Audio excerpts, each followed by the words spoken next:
right, I think we can go ahead and get started. Welcome everybody to the Master of Science in Cybersecurity information session. We have a lot of really great information to share with you and some wonderful folks to introduce you to. So if we want to go to the next slide. We'll start off with some introductions. I'll kick things off since I'm already talking. My name is Victoria Bray. I am the Associate Director of Enrollment with the Division of Master's Programs in the School of Professional Studies. And I work with cybersecurity prospective students and applicants to help connect them with resources at Brown and generally apply to the program. Deborah, I'll hand things over to you to continue introductions. Okay, wonderful. Thank you, Victoria. Hello, everyone. Thank you very much for making the time to come to this session today. I'm Deborah Hurley, and I'm the Director of Graduate Studies for the Master of Science in Cybersecurity program. Also with us is a whole group of people that you'll want to hear from. We have John Tracy Ersprung, who is our Student Affairs Manager for the Cybersecurity Master's program. Also Tara Lenninger, who is the Student Affairs Specialist for our program. We also have two students here today, two current students who are usually the most interesting characters for you to hear from during one of these sessions. They can tell you why they came here, how it is living here, what life is like, what they expect moving out of the program, and so forth. So our first one who'll be speaking with you is Kathleen Cohen, and so she is a cybersecurity master's student, and then also Shahir Banga, who is also a cybersecurity master's student. So you'll be hearing from both of them a little bit later. Next slide, please. Awesome. So we've got some important things to cover. We're going to talk about the program, courses.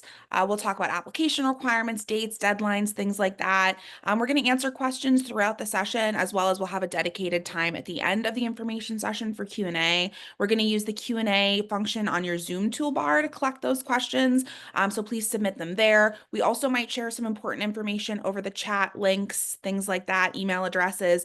So keep an eye there as well. But that being said, I think we can go to the next slide, and I will hand things over to Deborah. Okay, wonderful. Thank you very much. Next slide, please.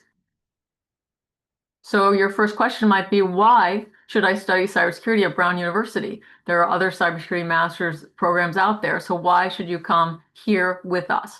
So first of all, and I've just listed sort of 5 top line items to think about. There are many other elements of our program, and I hope some of those will come out to you as we talk throughout this session. And obviously, we're introducing ourselves to you, so you can get in touch with any of us to continue the conversation.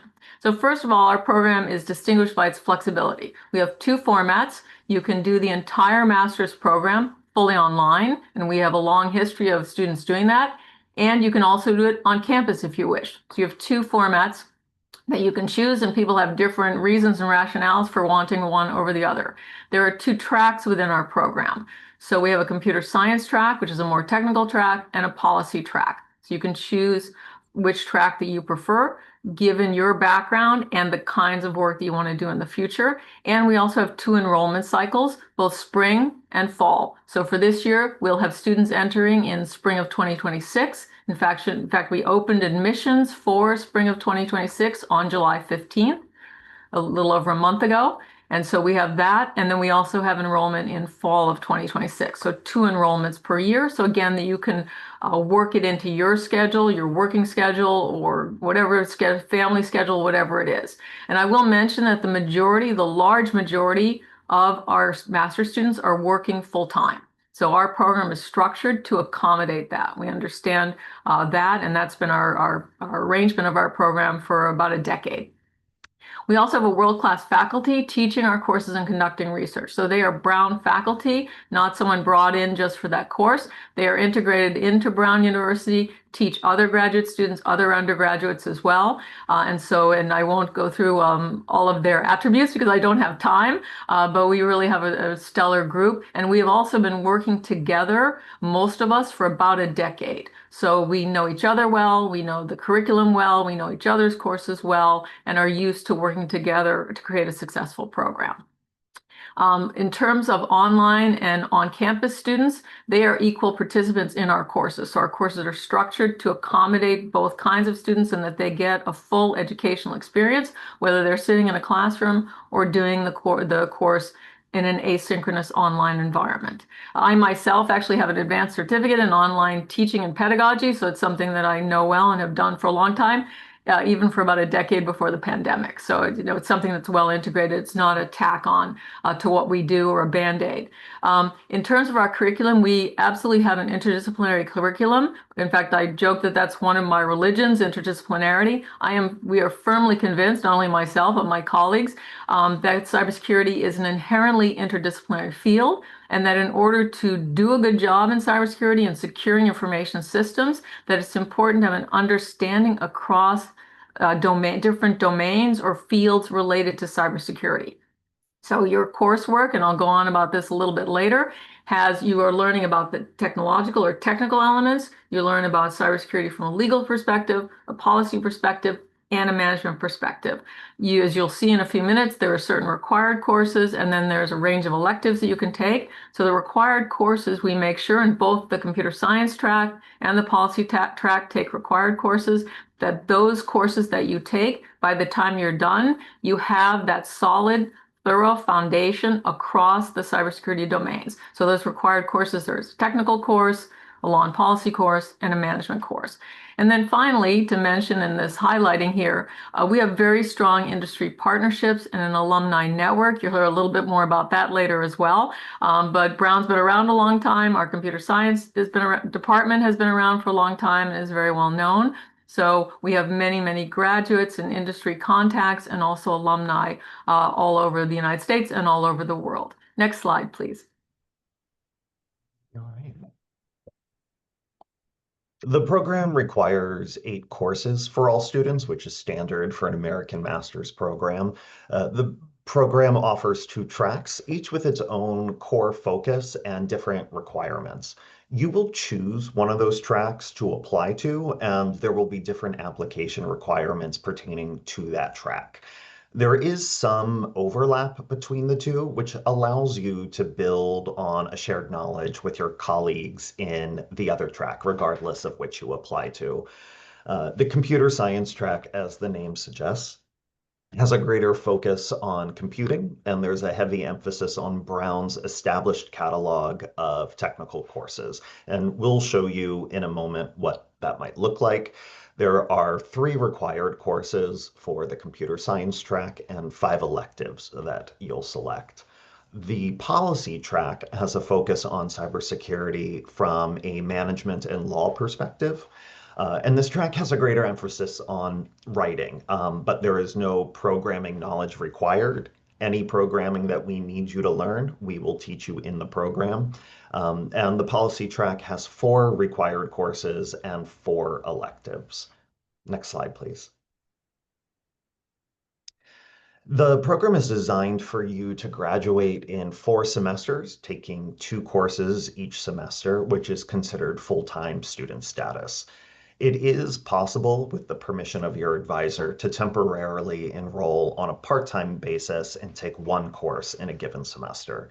We want you to be successful, so this may be an option if you've gotten a new job or you're moving across country or there's some major adjustment in your life that isn't going to allow you to give all your attention to your studies. Current Brown undergrads may apply to enroll as a 5th-year master's student. This will allow you to complete the program in just 1 year after graduating from Brown. In this case, you will apply 2 computer science courses that you've already taken toward the master's degree requirements, and then enroll in 3 courses for 2 semesters. You just need to be in your senior year in order to apply and submit your application before May 1st or for November 1st if you're graduating this coming semester and are applying for spring entry. Next slide, please. Great. Thank you very much, John. Just to underscore something he said, we are very devoted to your success. Our goals are to support you and for you to excel. We pay a tremendous amount of attention to that. That is absolutely in our eye. Also, too, and you may hear a little bit more about this later, when you join Brown, you become part of Brown's family forever. There's sort of no escaping, but there are many benefits to that, being part of Brown's world and community, both during the time that you're a student and then thereafter going on. That's evidenced in many, many ways. I'll just mention one quick one. We have a graduation every year, and often at universities there's the 5 and 10-year reunion, or those sort of dates, and people might come back for graduation or reunion. Brown students come back every year. We have people coming back year after year. They don't wait to 5 years or 10 years. They're coming back. There's a lot of stickiness about the Brown experience. People really get attached to it, and it's a community that will very much support you. And again, you'll hear a little bit more about that later, as supporting you too as you go out into the working world, not only your first job, but throughout your career as you're changing jobs or moving up the totem pole. All right, so let me give you what we're going to do here. There are some sample schedules for both the computer science track, and then the next one is going to be a sample schedule for the policy track. So these are just to give you a sense of, this is not, absolutely what you have to take, but to give you, there are some required courses here, but to give you a sense of the flow over those 4 semesters in progressing toward your degree. So if you were beginning in spring of 2026, then we strongly encourage students to take the required courses first. So as John already said, for the computer science track, there are 3 required courses. For the policy track, there are 4 required courses. So we strongly encourage you to get those done, because then you have the confidence of knowing that that part of the requirements toward your degree are completed. Among the electives, you've got a range of choices, so you can sort of choose from those and have more variation, but these you know that they're done and you're good as far as that's concerned. So in spring of 2026, so this is structured in that way. The student might take CSCI, which is the Computer Science Department code for courses, but 2200, which is Cybersecurity Law and Policy, one of the required courses for the CS track. Then they might also take 2660, which is the Computer System Security, which is the required computer security technical course for the computer science track. So by the end of their first semester, they'll have completed 2 of the 3 required courses to graduate. Then in fall of 2026, they could take 1310, which is Fundamentals of Computer Systems, and that course is a prerequisite, not to all of our electives that you might choose from, but to a number of them. And so a student who might want to take one of the electives that requires that prerequisite often will take it earlier in their master's degree so that they get that done and then can go on to take a course they're interested in that has that as a prerequisite. And then in fall, they might also take 2999A, which is our required management course. So as you can see, by the end of their first year, they'll have done all of the 3 required courses for the computer science track plus 1310. Having that under their belt, they go on to their second year. And so in spring of 2027, we've listed some popular courses here, but again, there's a big range of choices that are available to you. 1010 is Theory of Computation, 1680 Computer Networks, and then finally wrapping up with their final 2 courses in the fall, 1650 Software Security and Exploitation, and 1951L, which is blockchain and cryptocurrency. So again, we've listed some of the popular elective courses that students select, but there are many other choices as well. Next slide, please. Okay, so the next is a sample schedule for the policy track. So again, coming in spring of 2026. So keeping in mind that we're urging people to do their required courses first. They don't have to. There are exceptions to that. I can think of a few students now who are following a slightly different trajectory, but we're presenting sort of a typical trajectory to you. So in spring of 2026, they would take 1880, which is Introduction to Computer Security. That is the technical course, the technical cybersecurity course for the policy track. So as John already said, for the policy track, you don't have to have you can have any undergraduate degree. You don't have to have any coding experience. We don't require that. So this course was designed for people who have that background, but we feel it's very important that you understand technical issues related to cybersecurity. So 1880 was designed for that audience to provide that education. That course has existed for a decade, so it's been tested over and over again and adjusted to add new material and so forth. And the person teaching it has been teaching it for a decade. So it seems to work very well as a course and give the policy track students a way to digest the technical issues and matters they need to know, in a way that they can absorb. The other course we have here is 2200, Cybersecurity Law and Policy. You saw that already because, as John already said, some of the required courses are the same in both tracks. Again, we're trying to give you that well-rounded, thorough foundation in the field. So it also gives you a chance, as was mentioned earlier, to get, to interact with the people in the other track as well. So that's very common. So 2200, Cybersecurity Law and Policy. Going on to the fall, taking 1360, which is Human Factors in Cybersecurity. That is, you notice there were 3 required courses in the CS track and 4 in the policy track. This one is the 4th required course in the policy track, this Human Factors in Cybersecurity. You may already know something about cybersecurity, though one of the basic things to know, one of the first things you know is that the human beings are the most fallible link in the chain. And so we feel it's very important to understand the human factors element here, and that's what this course does. And then also you'll recognize 2999A, which is the management course. So again, in this typical scenario, by the end of the first year, the student has completed all the required courses. Then they go on to do 4 elective courses. So again, once again, we've listed some of the popular courses people take, are the most popular, but there's a whole range of other courses as well. I should also mention, in response to, of course, growing use of AI and interest in AI, we are adding this fall 3 AI courses are being added to our curriculum this fall. So they're not listed here, but those are other choices that students will have. So just to mention the ones that are here, 1800 is Cybersecurity and International Relations, 2002, Privacy and Personal Data Protection. That's a very, obviously a very hot issue and a popular course. And then in the fall to finish up, 1870, which is Cybersecurity Ethics, and then 1805, Computers, Freedom and Privacy, which has a strong national security element to it as well. So again, those aren't the only options, but just to give you a sense of what's available. Next slide, please. Okay, now it's time to hear from our students, which is, as I say, usually the most interesting part for all of you.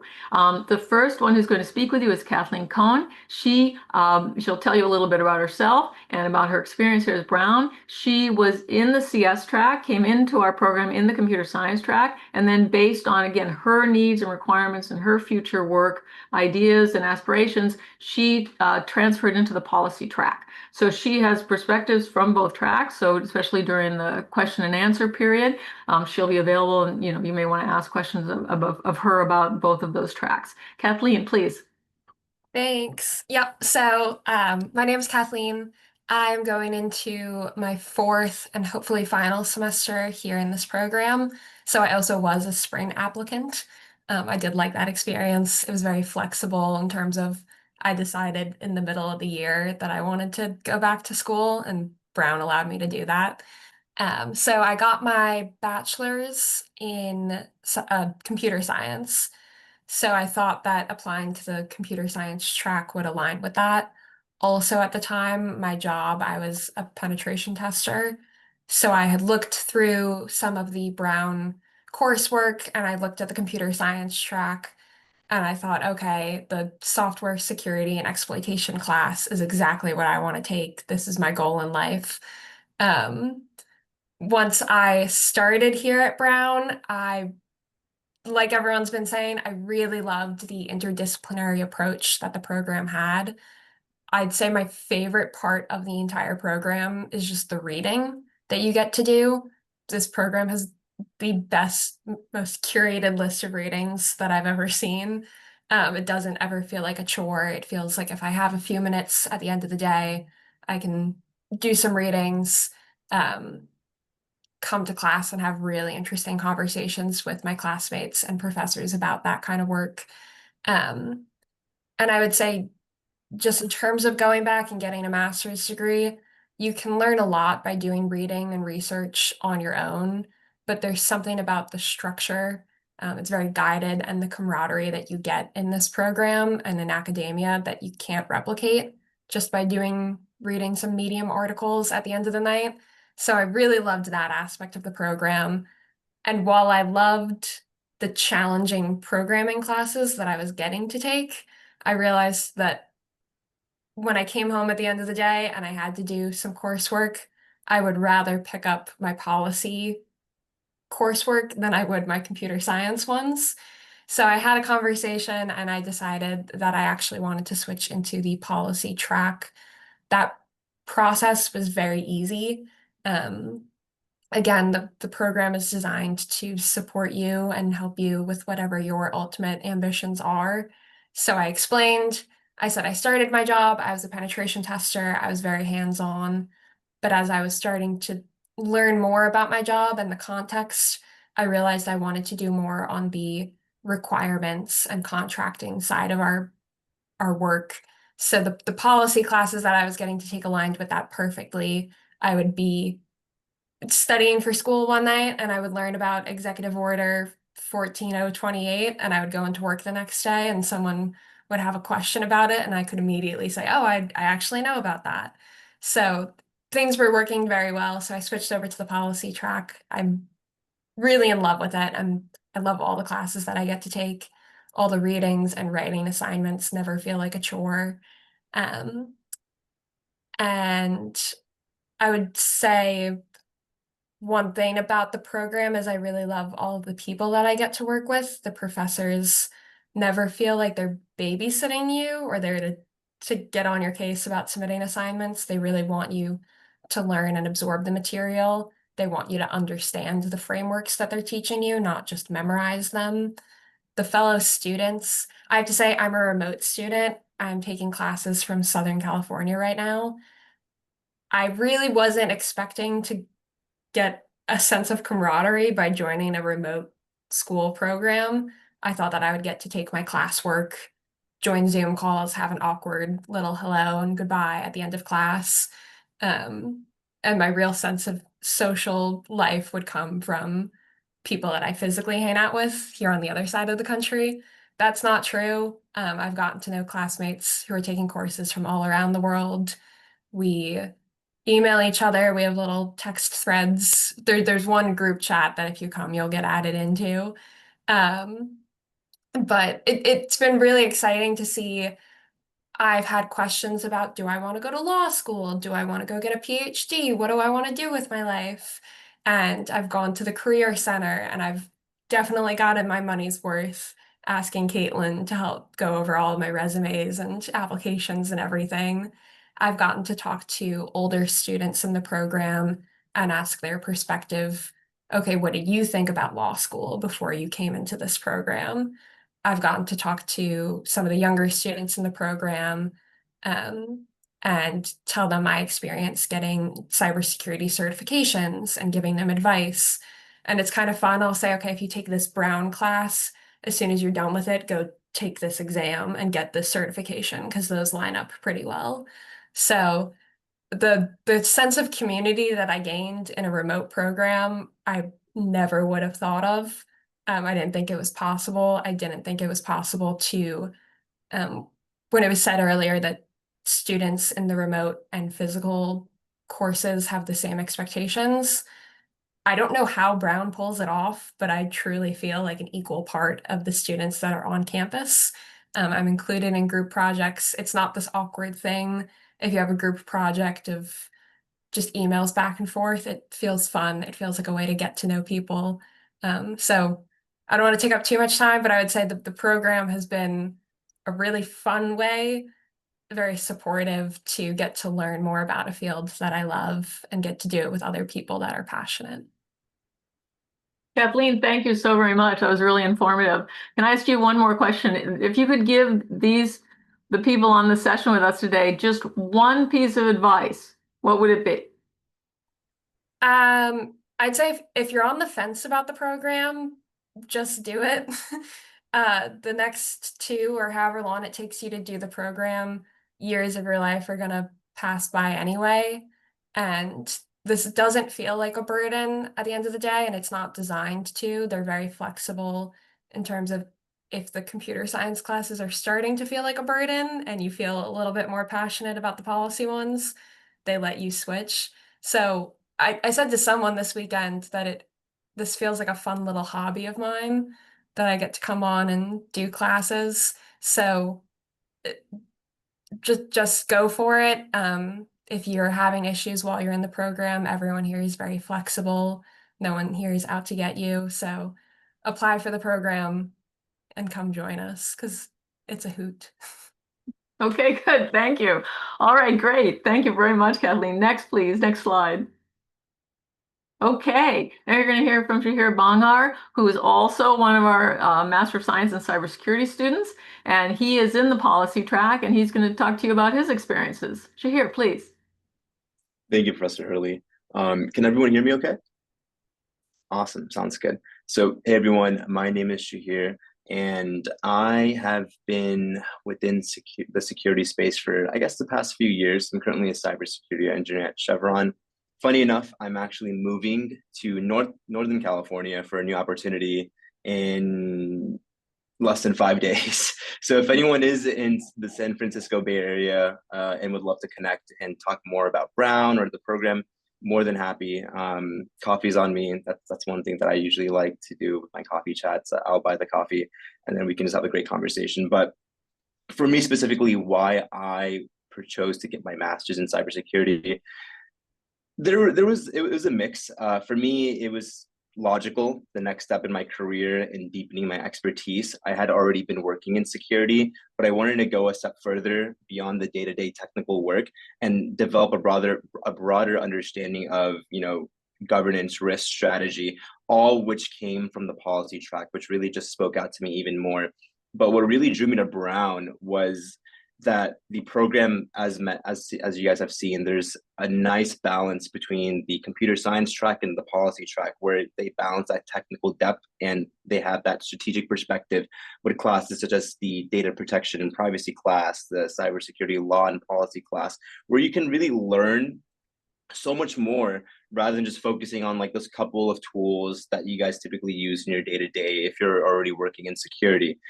And to be really honest, my experience has been very much rewarding, right? The coursework is rigorous, but it also is very much practical to the point where I use it in my day to day, especially when I'm having conversations with leadership, my manager, coworkers.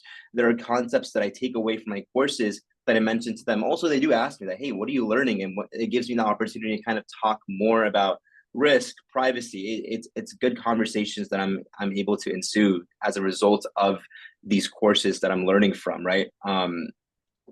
But to be very honest, one of the best things I've loved at Brown, and to be honest, like very much piggybacking off of Kathleen, right, is the community. I'm also a remote student.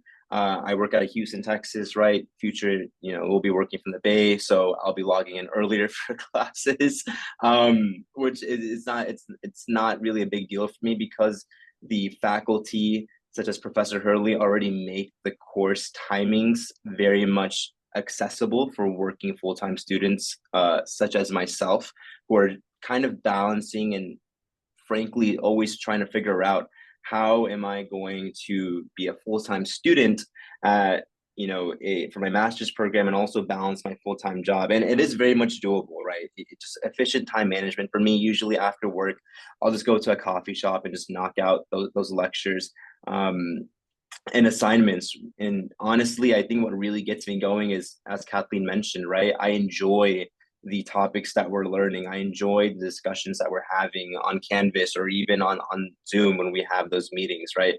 So I definitely think that you guys, everyone here wants to see each other succeed. And that's a really important aspect of what kind of gets me going and what allows me to constantly, put my best step forward when it comes to my academic coursework at Brown and also equally my work here in my full-time job. Great, Shahir. Thank you very much. First of all, congratulations on your new job. I didn't know about Thank that. you. So it's Honestly, wonderful. Brown has helped me a lot. That people sometimes, even the name itself, right? People look at it and like, wow, you're doing your master's at such a prestigious institution. It opens doors as well. That's one part that I just totally forgot. It opens doors to many new opportunities in places that you probably wouldn't have even thought of. That's wonderful. And actually reminded me in this, this is that, throughout the time of this program, we have had a number of students who have taken new jobs or been promoted within their existing jobs on the strength of the fact that they're pursuing a master's degree in cybersecurity at Brown. So they don't even have the degree yet, but just on the strength of the fact that they're doing the degree, it Yep. propels them to the next level. So we've had a number of students. So very congratulations, really wonderful. I'm very happy for you. So let me ask you the same question I asked Kathleen, was if you could give these guys, you're limited to give them just one piece of advice, what would that be? I would say lean into the program with curiosity, right? Don't just try to knock out those assignments because you have to do it, such as a chore, but really engage with the coursework, the faculty, your classmates, right? One thing I learned is our cohort, even though it's small, they hail from various different backgrounds, various different industries. There's such a great connection. That's one of the biggest benefits of being in this program, that you're working with someone that might be an executive in a financial sector. You might be working with someone that's a penetration tester, right? Such as Kathleen, right? So there's so many different backgrounds within security and even outside of security that you kind of get to have those interactions with on a daily basis. It's amazing. So always just come in curious, lean into the program with curiosity, always stay engaged in your classwork with your classmates and with your faculty, especially. They're always going to be the best people to go to. And down the road, there will be those people that will help you open up those opportunities. Great. Thank you again very much, Shahir. Okay, Of next course. slide, please. Okay, Victoria. Awesome. Thank you so much. So, just wanted to introduce some of the resources that we have for master's students at Brown. One of the things that I think really sets us apart from other institutions is that we have a whole suite of folks, resources that are specifically oriented towards master's students. So, on our screen now, you can see all of the folks who work with our master's students through the Center for Master's Student Excellence, which lives in the Division of Master's and Professional Programs where I work. So you can just see a snapshot of kind of who's who on our team who's here to help you once you're on campus. So we have a full suite of student affairs staff who are there to put on events, put on activities for students both online and in residence. I think that's a really important point so that you can connect across programs.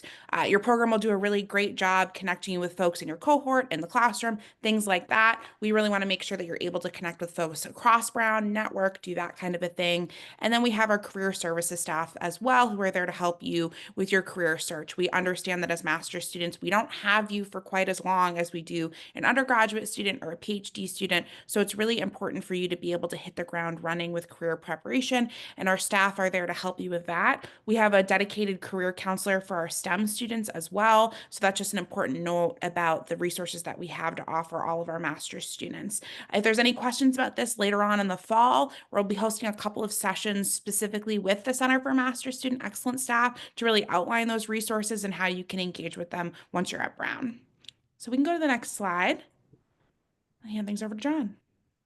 So, all master's programs at Brown are housed within the School of Professional Studies, which has a professional development unit. And they host workshops every month open to all of our master's students, both in person and virtually. And these include topics like maximizing your resume and cover letter, optimizing your LinkedIn profile, and special topics on salary negotiation, job search strategies, interviewing skills. And there's also a 2-day in-person boot camp that combines all these things where you're able to come to campus and enroll in this program and use this 2-day boot camp to really jumpstart your job search. Victoria mentioned that we have a career advisor specifically dedicated to STEM fields.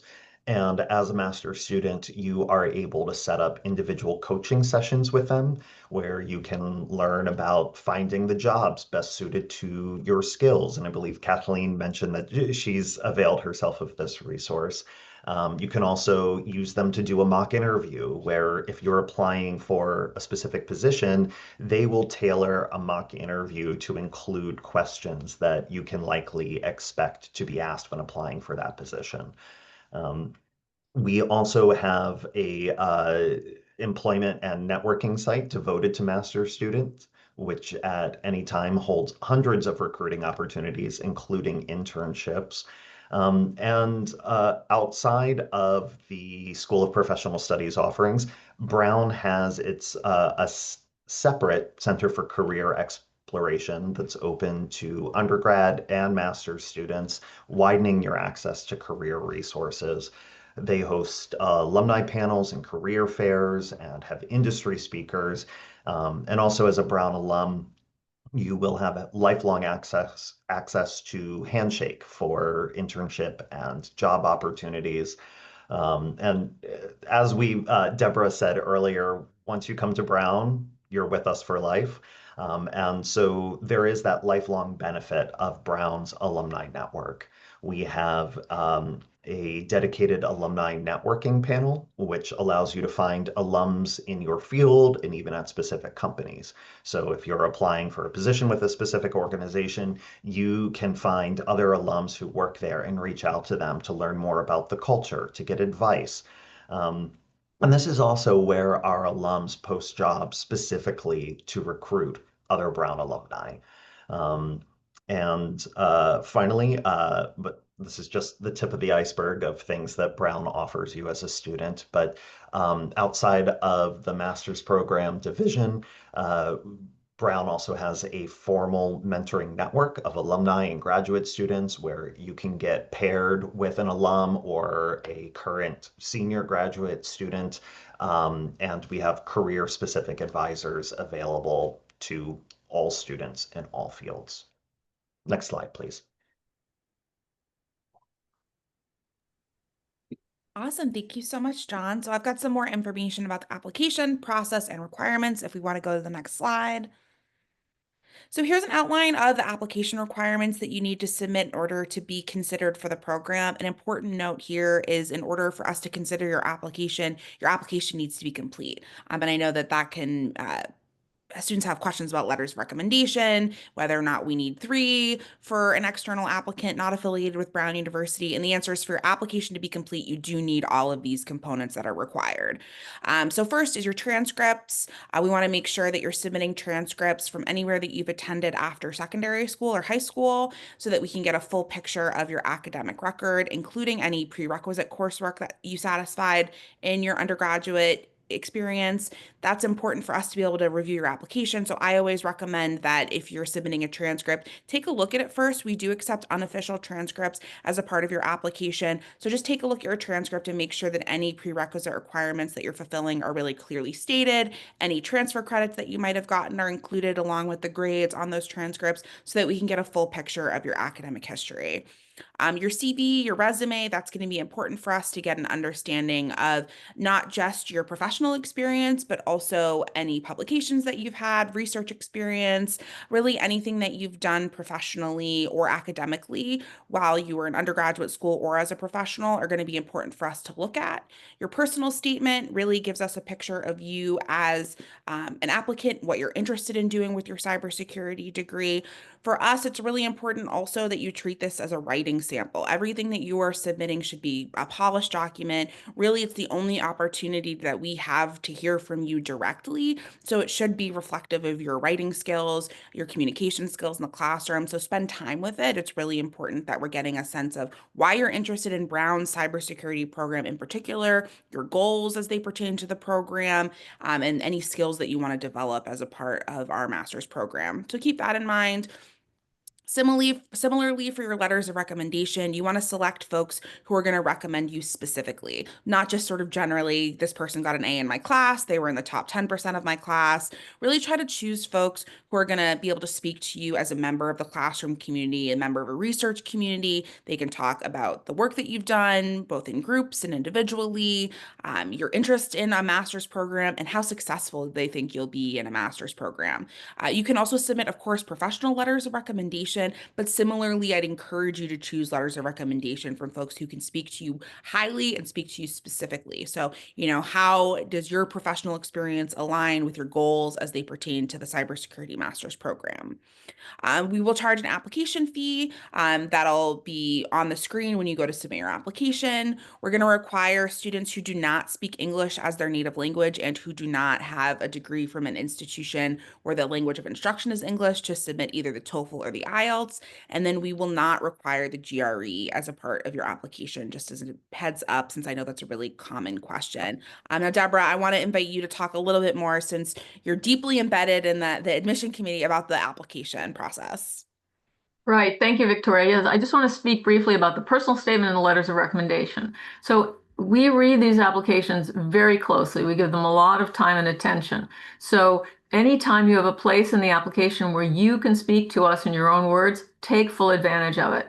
So your personal statement is the principal way that you do that. So really, of course, it should be well written. You need to pay close attention to that because it's showing us your ability to do that kind of academic work, the writing's part of academic work, but also too in terms of the content. Victoria already hit the main points. Why cybersecurity as opposed to any other field? Why do you want to do it at Brown? Why do you want to do this degree at Brown? Are there particular interests you've already demonstrated in the field or particular interests you have or developed? What's leading you to it? If you have any idea of what you might want to do in the future with it or the kinds of issues you want to work on, tell us. But really use that personal statement to give us a picture of you.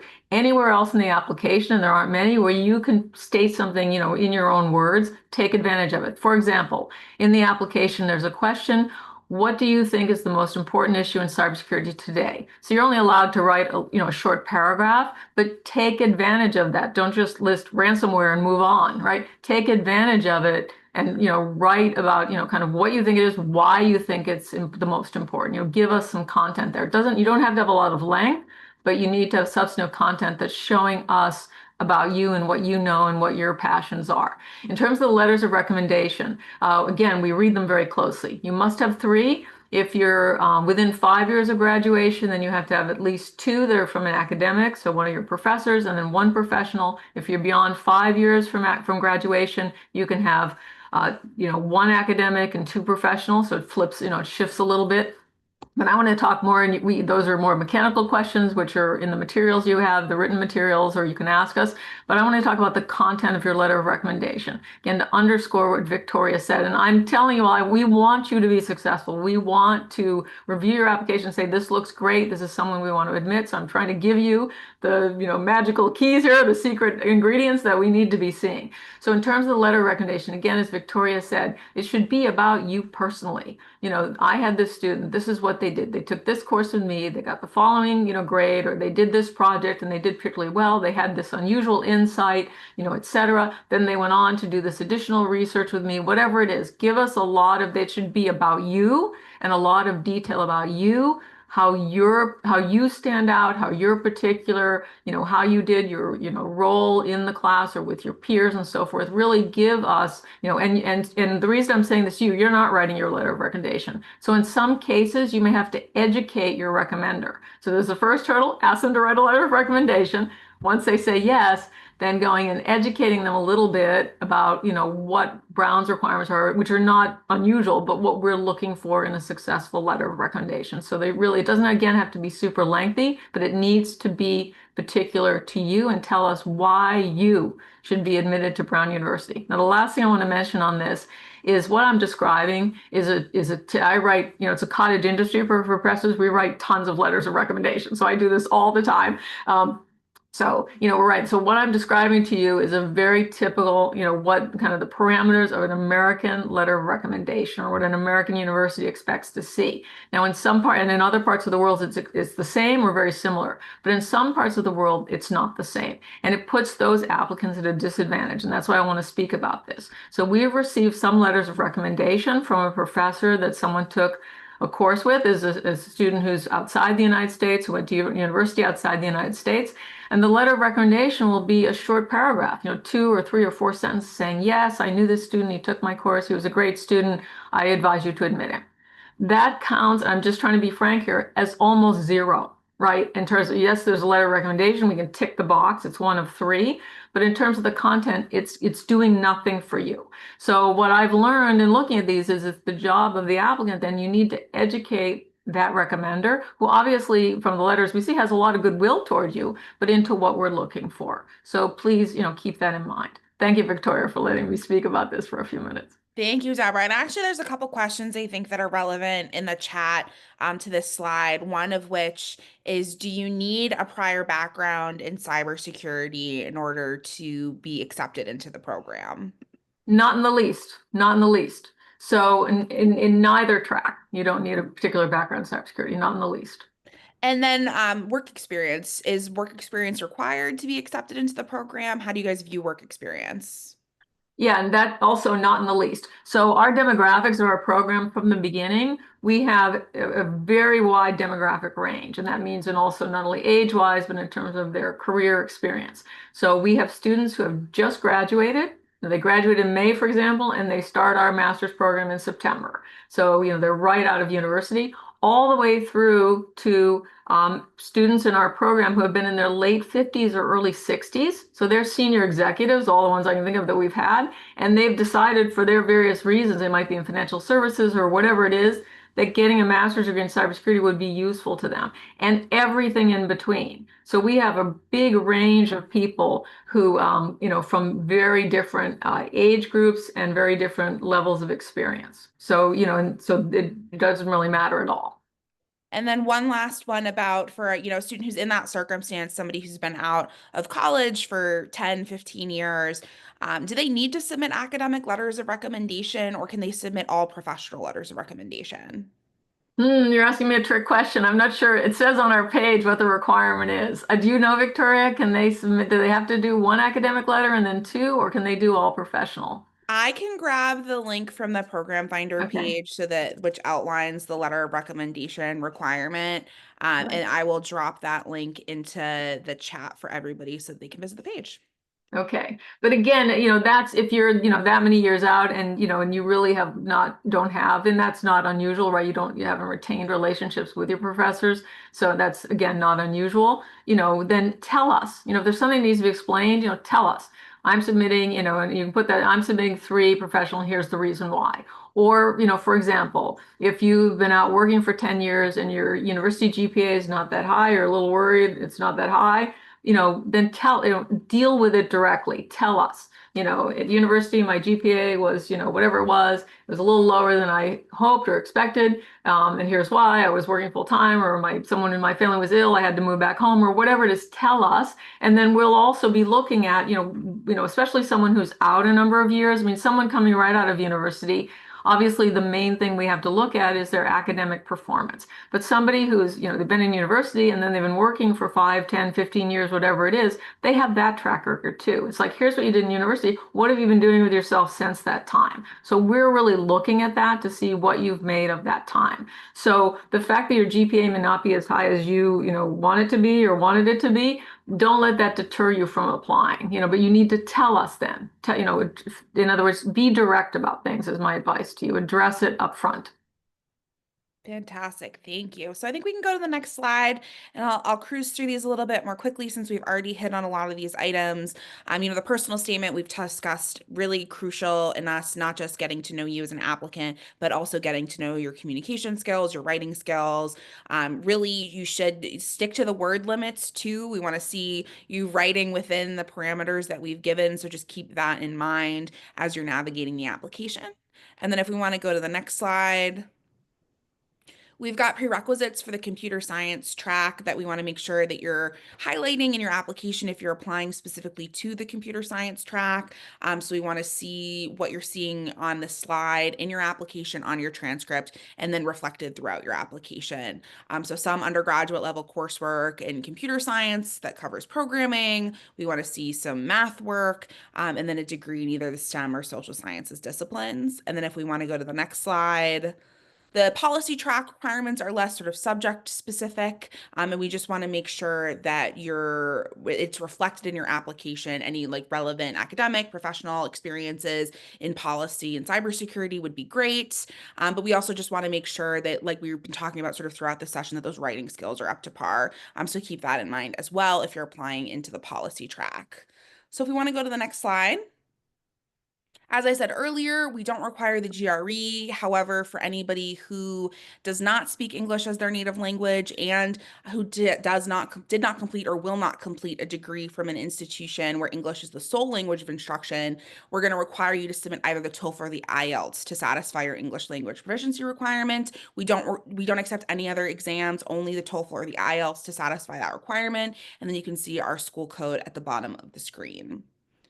So then if we want to go to the next slide. You're automatically considered for any scholarship we have based off of your application.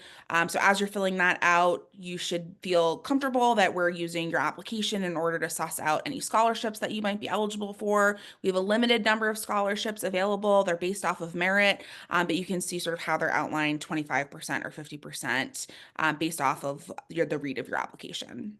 And then if we want to go to the next slide. Dates and deadlines. So right now we're talking about spring 2026. However, I just want to note that we're also accepting applications or will be accepting applications for fall. That application will open on September 1st. This is a very screenshotable slide. If you want to take this away, I also dropped a link to the program finder page, but this is just important for us. If you apply by the priority deadline, you will get priority consideration. I just want to also note that we have two application deadlines, one for international students and one for US citizens and permanent residents, only because we really want to give our international students who are applying in residence enough time to be able to get their visa documentation so that we can welcome you in residence. So we're just building in some extra buffer time to make sure that we're setting you up for success in the process. So just keep that in mind. So if we want to go to the next slide, we are ready to start answering some questions. I know we've already answered a few. First question, Deborah, does the program offer a hybrid option for online students who live within commuting distance of campus? At this point, no, we do not offer a hybrid option. So we have a fully online asynchronous option and an on-campus option. So we ask you at the time you apply, you make that choice. Which program, which format are you applying for? Certainly, though, if you're within the Brown, if you live within the area or if you're visiting Providence, we invite you to come by. So, for example, last year, one of the online students, she was in town, so she sat in the classroom on a couple of the courses she was currently taking as an online student in that course. So, or, for example, we have one of our online incoming students for fall of 25. He lives in the area. And so for orientation, we have both on-campus students who are going to be in person in a room together, and then we have our online students who will be joining us on Zoom. So even though he's an online student, he said, hey, can I come to the in-person orientation? We're like, sure. So again, in any events, of course, or anything going on at Brown, that's, they're both in-person and virtual options for these, but certainly you're welcome. So I hope that answers your question sufficiently. But in terms of the program itself, you will apply to either be in the online format or the on-campus format. Fantastic. How large is the cohort? Our cohort at any given time is around probably about 25. Having said that, though, we don't have a cap on our cohort. In other words, we don't have, but in the last thing over the last few years is about 25 students. So, but we are happy to admit more. So we don't have any kind of cap or limit, and we have the capacity to admit more students. Fantastic. Question about the structure for students who are working full time, which maybe one of our students can weigh in on. How does that work? Is the program structured to be part-time, or is it full-time but with flexible scheduling?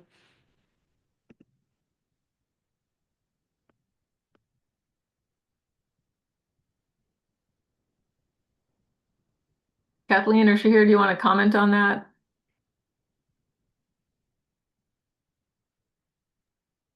I think I'm just confused on the last part of the question. So I think that they're asking, is the program offered like synchronously online, or is it sort of like an exception that's made, if a student's working full time, they can kind of like catch up on the work. Is it meant to be part-time? I can take that unless you want to, Kathleen. Go for it. Okay. I think it's a mix of both. Whenever you go and register for your classes, you'll see a handful of sections. Some are synchronous, some are asynchronous. Typically, from my experience, granted, I'm only one semester in, so I've only taken 2 courses so far. They've both been asynchronous, but there always is an optional lecture or at least a discussion forum where once a week or maybe twice a week, the class alongside the professor will be able to meet and just discuss the topics for that week or the upcoming weeks. So it's a mix of both. Coming from, at least from an online student perspective, if you're working remotely, you would have the option. Typically, just from what I've seen, they're mainly asynchronous, but sometimes there are synchronous sections available as well.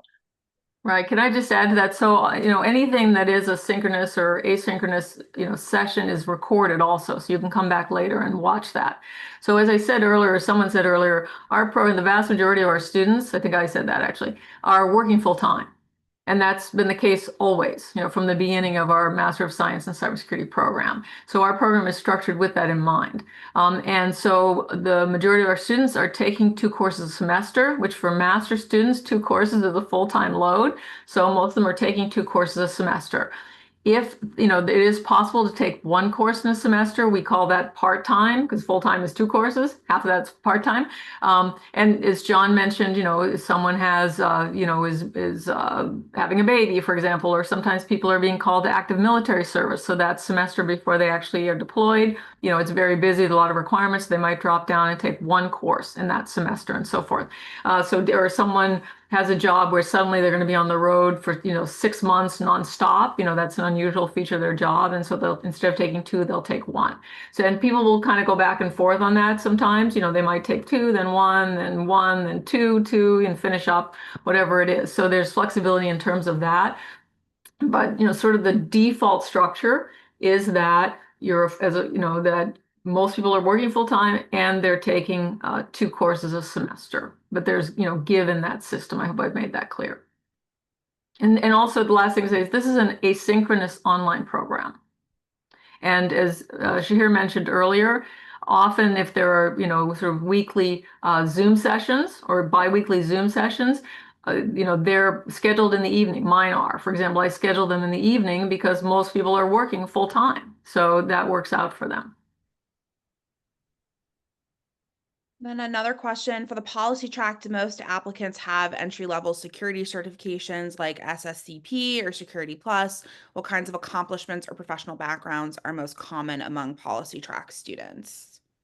So again, for our policy track students, the requirement is that you must have an undergrad degree in any field. So people come to us from every major, undergrad major you can imagine, and people have been out working as well from all kinds of professional or different kinds of careers. So there's no requirement to have any kind of, even to have a cybersecurity background. That's not required at all. To have taken cybersecurity coursework or worked in cybersecurity, none of that's required, nor is there a requirement to have any kind of certification. And we have had students come in who have no cybersecurity background and have been exceptional, have done extremely well. So it's really more, they want to learn this subject, they understand it, and they want to move into it. Again, in terms of accomplishments or professional backgrounds that are most common among the policy track students, there's just a huge, huge, huge range. I mean, we have people from every sector, from the private sector, from government, from military service, from nonprofits, and from every kind of undergraduate degree that you could possibly name. So there's really, and we like the richness of that. And I believe strongly, personally, the field of cybersecurity needs that richness. As I put it, there are many portals into cybersecurity. People come in from many different directions and domains and backgrounds, and we need that. And then often in life, as once you're working or you're working in a team, and that cross education starts. So you may come in as a human resources professional, and now you're learning some technical issues or whatever it is. So there's that cross fertilization. Awesome. Shakira, I know you got to drop off. Thank you so much for staying for so long. I appreciate it a lot. No, of course. Thank you guys so much. Great. So just the last kind of questions. Are students able to take more than 2 courses per semester? And is 2 courses considered full-time? Yes, 2 courses is full time. And yes, a student can be permitted to take 3 courses a semester. And that is if they are not working at all. So if a student is not working at all, then they can take 3 courses a semester. So we just had a student graduate who did this. So this happens, we have students who do that. So this student, she had been working for a number of years. She got into the Master's of Science in Cybersecurity program, came in. She had made the decision she wanted to not work during that period, just do her coursework full time. She did that. So we permitted her then to take 3. She took 3 courses her first semester, 3 courses her second semester, and then 2 more her third semester. That's the 8. And then she graduated this May. And then now she's going back to a job, back to work. So that's possible.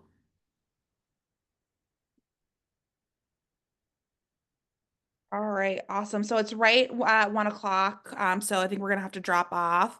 But thank you so much, everybody, for joining us. I really appreciate it.